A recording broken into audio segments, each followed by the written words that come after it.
Sur ces séquences vidéo, on voit Gérard porter un reliquaire lors d'une procession dédiée à Sainte Uyline à Ohain en 2013.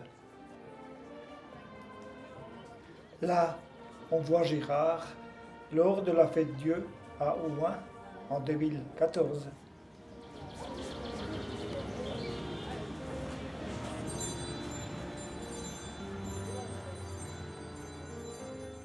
Sur cette séquence, on aperçoit Gérard à la fête de la Saint-Georges à Grès en 2014.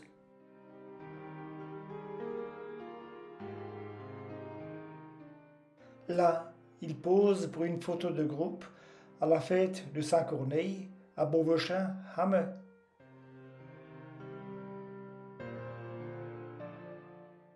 Et là, il fut encore à la fête de Sainte-Uyline à Ohain, en 2017 cette fois.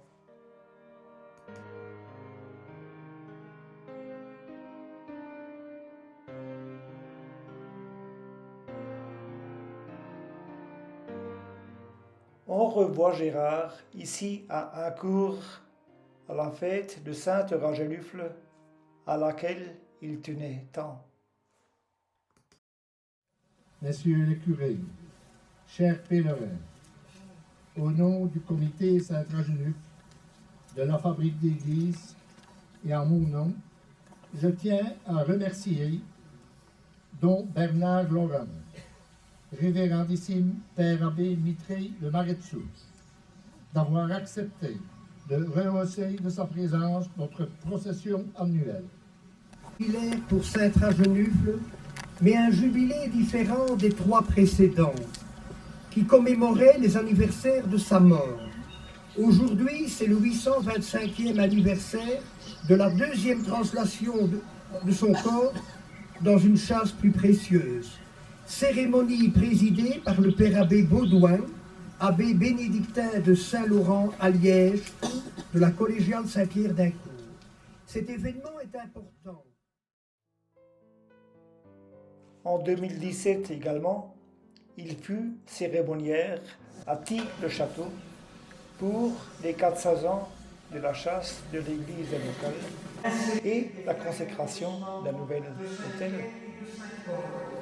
Recueil extrait des boîtiers provenant du cœur de l'église des Frères de Namur, édifiée en 1756 sous le vocable de ces deux apôtres. Voilà un petit peu les différentes chapelles. Il faut se dire aussi qu'il y a des choses un petit peu particulières. Le grand tour est précédé du cheval blanc. Un cheval blanc surmonté de quelqu'un habillé en blanc, portant une lance avec un ruban couleur de la Sainte Vierge. La lance est exposée ici, il y a toute une série de photos, vous pouvez voir. Et dans la vitrine, le cœur qu'il porte au cou, le cavalier, un cœur en argent avec l'inscription SQL 1833. C'est un don de la paroisse Saint-Quentin à Louvain en 1833. Comment vas-tu? Ça va bien, toi?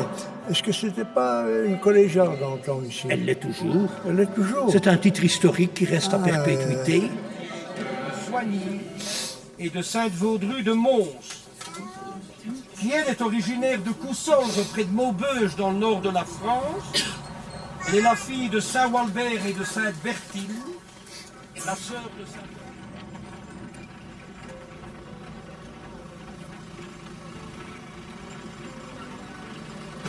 Gérard, j'ai une question. Je viens de parler à un monsieur qui a pris la parole. Ici, ce sont les châtelains, ce sont des Delongré. Oui, comme à Bienne. Ah oui? Dis, mais je vais te dire autre chose.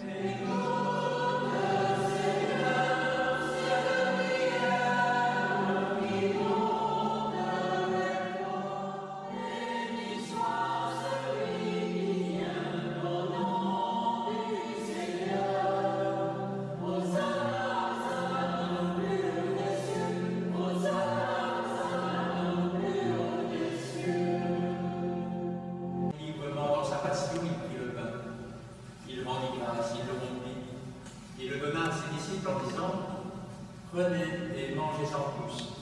Ceci est mon corps livré pour vous.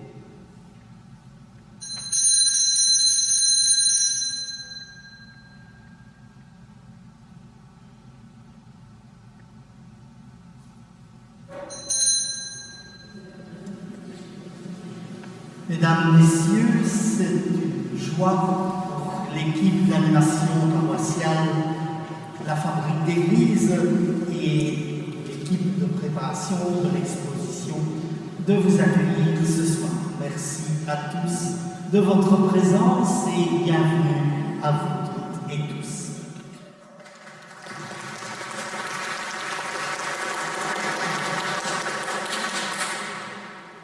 Mesdames, Messieurs, chers amis, je suis heureux de vous présenter cette conférence aujourd'hui, qui est le 20 août, la fête de Saint-Bernard.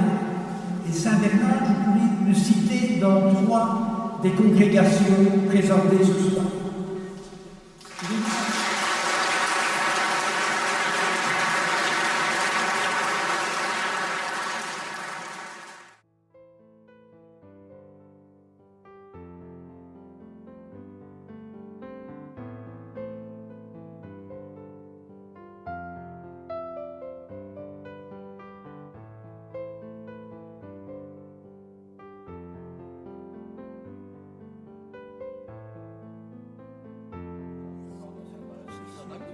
Lors de la fête dédiée à Saint Feuillin à Faust-la-Ville en 2019, Gérard se fait un plaisir d'échanger avec Monseigneur Varin, évêque de Namur.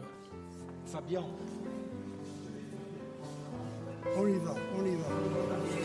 L'église de Grès. Là, Gérard se trouve en l'église de Grès, où il présente l'histoire paroissiale. Du 19e siècle et du 20e. Il y en a 3 dans le fond de la nef nord, mais il y en a dans les nefs latérales au-dessus de chaque colonne, et on ne pense pas à les regarder. Ils sont d'ailleurs pas très bien visibles à cause de l'éclairage. Statue de Saint-Georges, patron de la paroisse, qui donc pendant l'année se trouve sur le socle que nous venons de voir. Et cette statue est très curieuse. Et alors, Saint-Marcoux est revêtu d'une aupe en dentelle, d'une chape et d'une mitre dorée, ce qui le rend très beau. Oui. Et cette statue sortait avant en procession uniquement le premier dimanche de mai, le jour de sa fête, parce qu'on fête Saint-Marcoux le 1er mai. Donc la solennité procession à Grès était le premier dimanche de mai. Et le samedi soir, il y avait une procession dans le cimetière autour de l'église.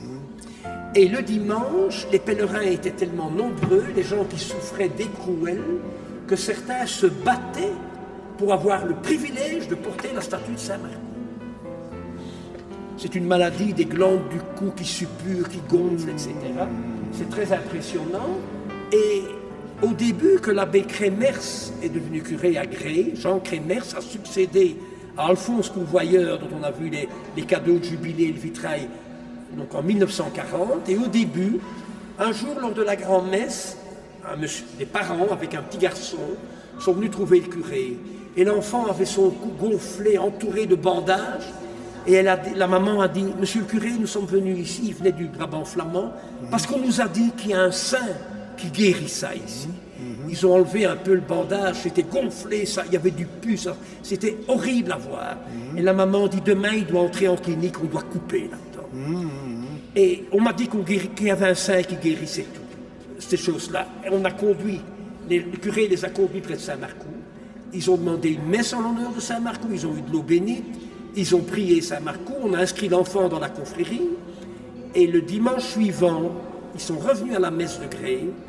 Et l'enfant n'avait plus rien. Et la maman a dit, lundi, le lendemain de notre visite, on est entré en clinique avec l'enfant. Le médecin a enlevé le bandage, mais il dit, qu'est-ce qui s'est passé? Il n'a plus rien. Et moi, étant enfant, j'ai vu ce monsieur, ce garçon qui est devenu un adulte, qui chaque année portait la statue. Voilà un des exemples, il y en a eu beaucoup d'autres. Ouais.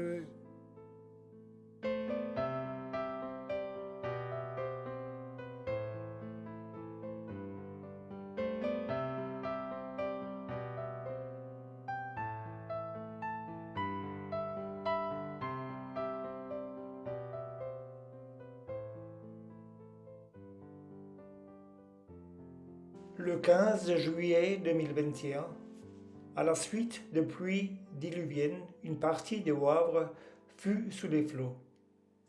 Sa maison aussi, lui engendrant de nombreux dégâts. Du fait de sa maladie, Gérard dut réduire ses activités en 2021. Néanmoins, le 14 août, on le voit ici porter une relique de Saint-Roch au grand tour de Hulcha. En 2022, son état de santé se dégrada, ses sorties devenant rares. Il fut encore à 1000 lors de la présentation du programme pour la procession de Saint-Corneille. Cette vue partielle du Brabant wallon traduit un peu la vie de Gérard. Il a participé à tellement de fêtes et processions. Quelle chapelle, église, collégiale, cathédrale ou abbaye n'a-t-il pas visité ?